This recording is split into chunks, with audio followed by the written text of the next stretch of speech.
If I were to tell you to imagine somebody who plays video games all day, you would probably be thinking that that person is a bum.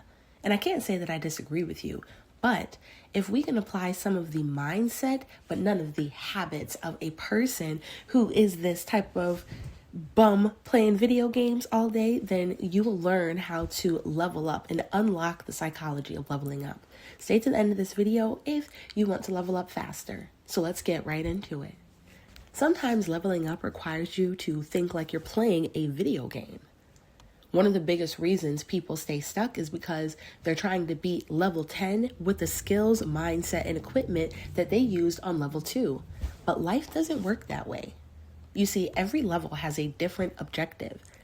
Just like in a video game, every stage introduces new challenges. What got you through the tutorial won't get you through the final big boss fight. Life is the same way.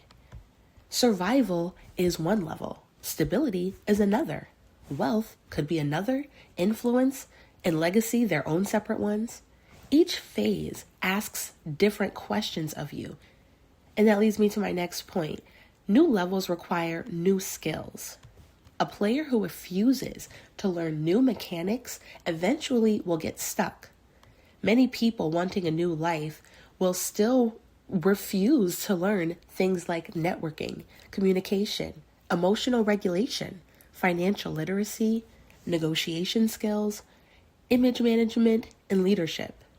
The game doesn't reward desire. It rewards upgraded abilities. My third point is your old environment eventually becomes too small. Imagine finishing a game's first map, but then refusing to leave it. You never unlock the rest of the story. Many people stay in the same neighborhoods, the same social circles, the same routines, having the same conversations because they're emotionally attached to familiarity. Sometimes comfort becomes a cage. For my next point, every level has different enemies. Early levels fight lack of knowledge, but later levels fight distraction, envy, manipulation, burnout, even complacency and scarcity thinking. The obstacles evolve as you evolve. Which leads me to my next point. You need different tools for different missions. You wouldn't bring beginner equipment into the final big boss battle. Likewise, every season requires different tools. Sometimes the tool required to accomplish the goal is getting a mentor, getting therapy.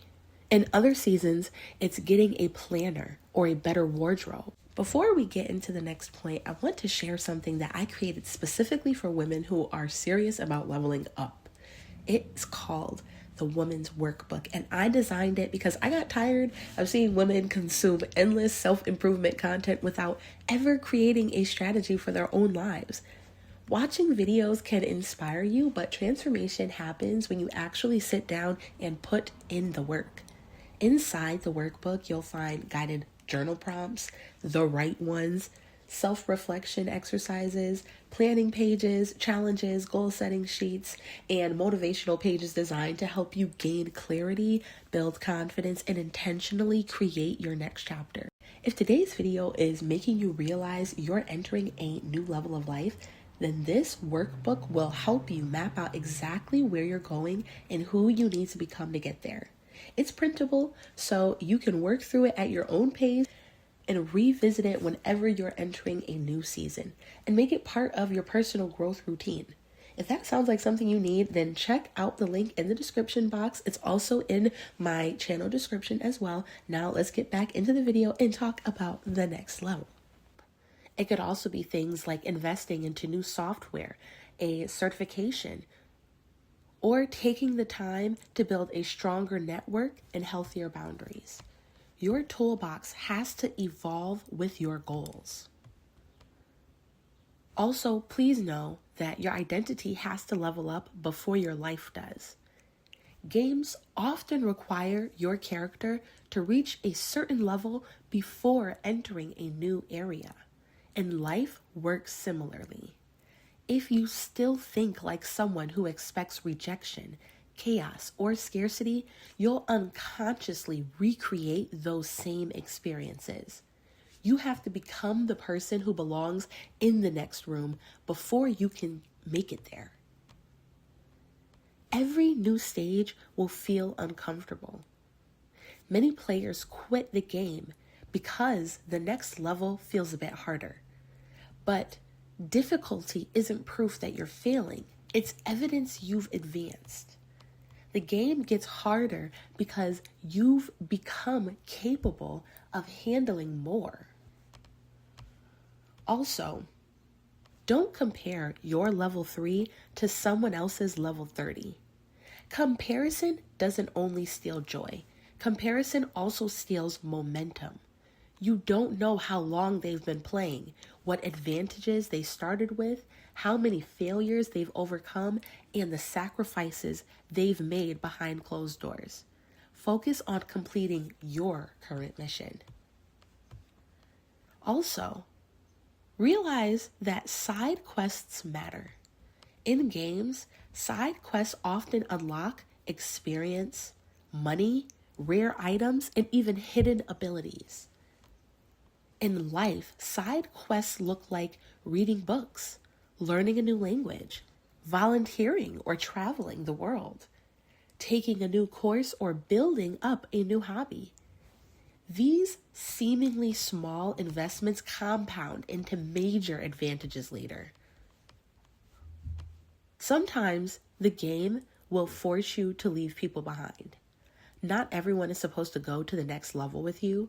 Some relationships only fit an earlier version of you.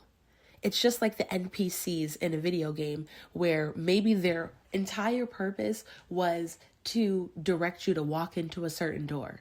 While people should be the main character of their own life in the real world, sometimes their function in your life is simply to point you in a direction, maybe in, the whole, decades long that is your movie, of your life. Maybe this person was really only supposed to pop in for about 5 minutes out of that. Maybe just 5 months out of that. And that's it. That's the only function that they were ever going to serve. That's what they were created for in your life. That's what the interaction was meant for in your life. Some relationships, they don't fit the version of you that you're becoming or the version of you that you have already become. If your environment is constantly pulling you backward, then it's going to be difficult to move forward. But growth often requires changing your surroundings. Also, understand that you don't have to sprint nonstop. It's okay to have, just like in a game, there's a specific spot that you get to where you get to save your game. Life will give you that as well. Healthy people will create moments to reflect, to celebrate their wins, to recover, and also to reassess their strategy. Taking rest isn't the same thing as quitting. It's prepping for the new season, the new challenge, or the new level. Also know that the goal isn't perfection. It's just progression. Gamers expect to fail. They lose lives. They restart missions. They learn patterns. Then they beat the level. Successful people approach life the same way. Instead of asking, why did I fail? They ask, what is this level trying to teach me before I can advance? To put a nice bow on this, your next level isn't asking you to become a completely different person. It's asking you to upgrade. Upgrade your mindset, upgrade your environment, upgrade your tools, your strategy, because every new chapter in life comes with a higher entry requirement. And that's not a punishment. That's just proof that you're growing. If you like videos like this, be sure to like and subscribe for more. And I will put right here the next video you can check out because YouTube thinks that you would like it. Until next time, worldies, eyes on the prize.